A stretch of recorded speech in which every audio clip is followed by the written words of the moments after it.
Want to know how to make an ornament box with Cricut? Yes! In this video, I will show you a step-by-step tutorial on how to make yours.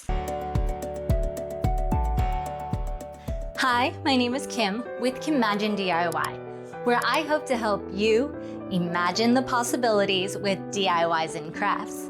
If that sounds like fun, consider subscribing. Now let's just jump right into this project.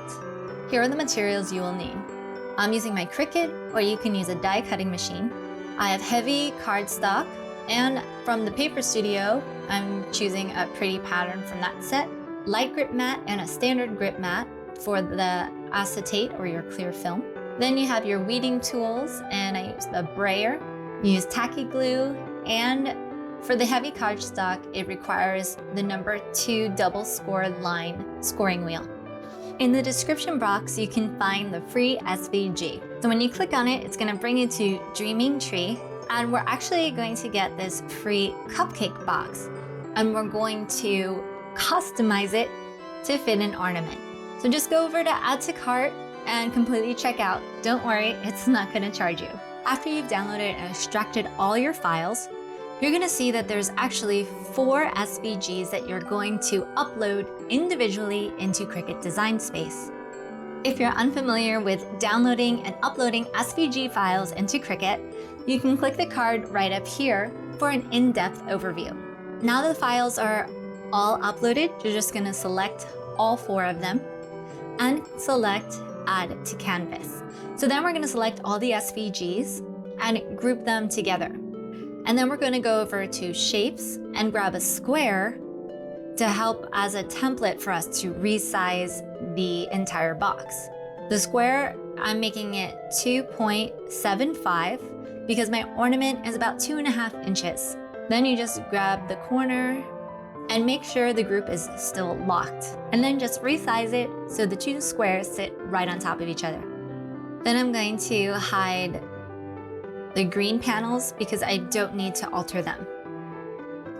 As you can see that the perforated cuts and the templates are actually only grouped together and not attached. So if you want to make it right now, you can see that the perforated cuts have its own mat and they're not attached at all. So we're just going to select the 2 and you're going to go over to attach. Now you can see that it will cut appropriately. Since it is a cupcake box, you have the bottom part, but we need to make a top. So using that same square, I'm actually going to slice out this section here so I can make a piece to hold the top of the ornament. Delete your excess, and then if you want, you can re-weld the part you sliced out to the regular template, and don't forget to attach the perforated cuts. So now we just have to add some score lines. Go over to Shapes, click Score Line, and you're gonna add 4 separate lines. This will secure the ornament in place so it doesn't roll around in the box. Then select all those 4 score lines and click Attach. Then with the template selected, go over your contour button and click the middle circle because that opening is too big for the ornament topper. I measured mine and it was 3/4 of an inch, so I'm gonna make it a little bit larger by resizing it to 0.8. Then I'm just gonna select all the layers for this part, go over to Align and click Center to Center. Then select the square and the circle and hit Slice and delete the excess. Now I'm just repositioning the score lines above the template and I'm going to attach them together. Now that I have unhid all my layers and color sync them to the appropriate paper that I'm using, if you are using 12 by 12 cardstock, you can just hit Make It and cut everything out. My heavy cardstock though is 8 by 11, so I have to customize this even more. You can skip ahead if you're using 12 by 12 to the cut settings. So first, I'm just going to duplicate my ornament topper because I need to use those score lines. And then I'm going to select this one to ungroup it because I need to slice these 2 parts out of this welded image so it'll fit better.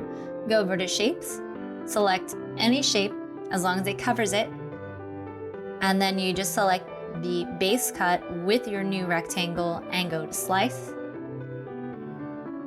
And you can delete your excess. So I'm gonna delete the bottom template for the duplicated topper. And then you can see the welded cut is still gonna be there because I can't slice out those perforated cuts. I needed to make new score lines.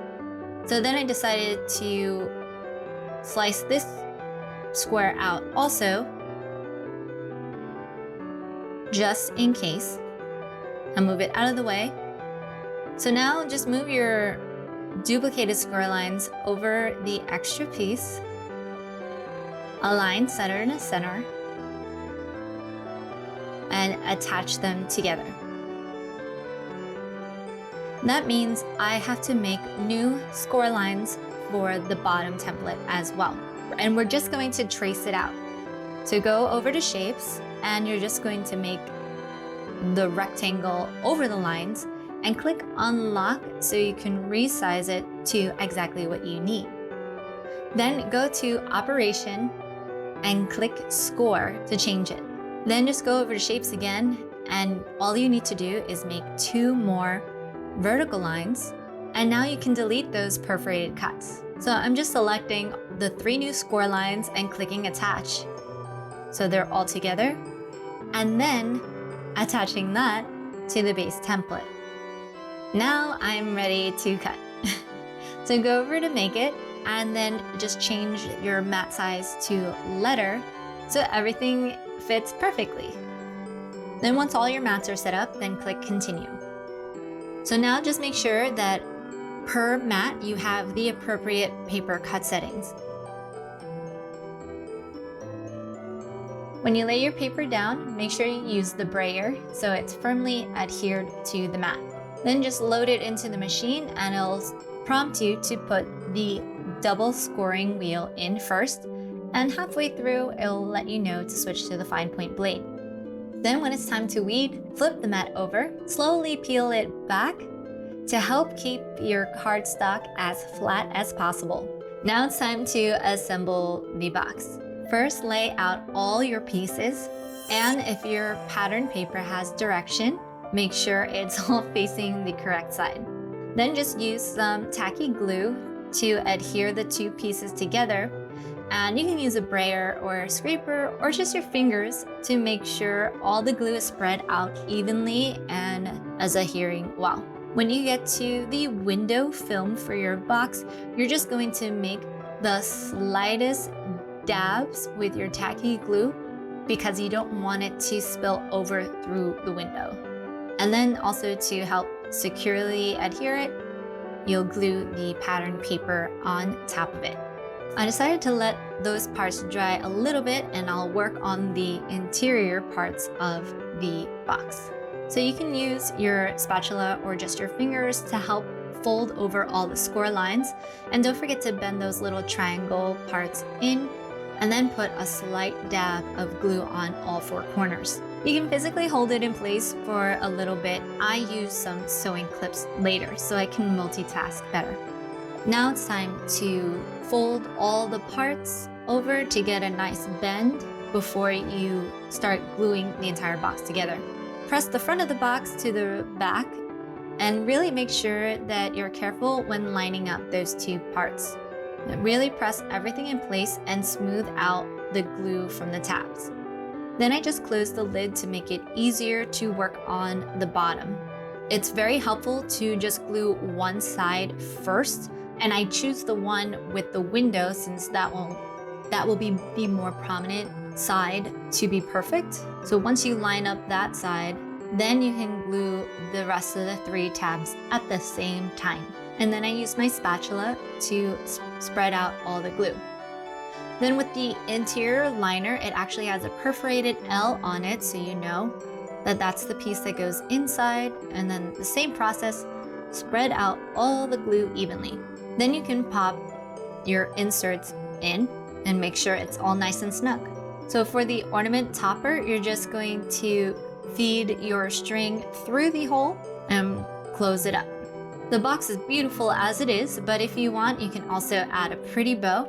To see how to make this bow and 9 different versions of it, click the card in the corner. And here's the finished result. It is so elegant and beautiful. It'll make a great homemade gift. Thank you guys so much for watching. If you'd like to see another Christmas craft, you can click the card right up here or click here for the entire playlist. Don't forget to watch the blooper at the end, and I will see you guys next week. It really helps with the YouTube algorithm. No! My mic wasn't plugged in this entire time.